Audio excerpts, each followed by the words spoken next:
Environment Canada has issued severe weather alerts across Ontario as the province braces for intense thunderstorms and torrential rainfall.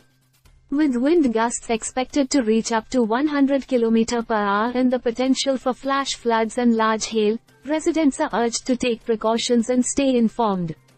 In London, residents are preparing for the onslaught of 100 km per hour winds and heavy rainfall. Environment Canada warns of the possibility of downed trees and power lines, as well as localized flooding in low-lying areas.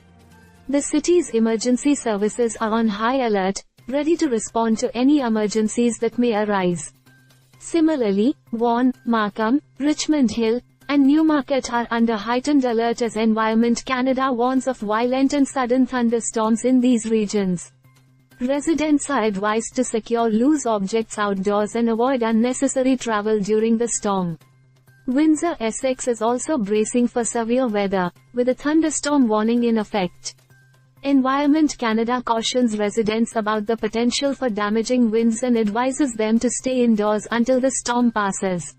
Flash floods are a significant concern in this region, where heavy rainfall could overwhelm drainage systems.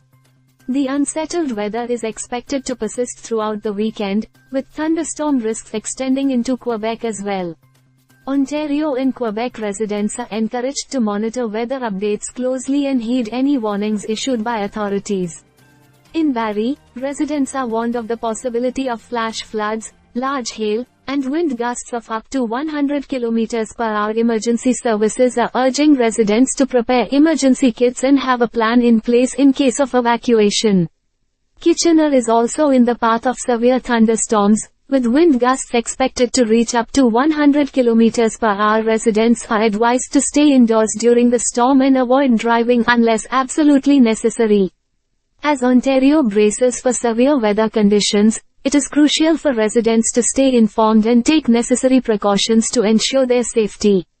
Environment Canada continues to monitor the situation closely and will provide updates as needed.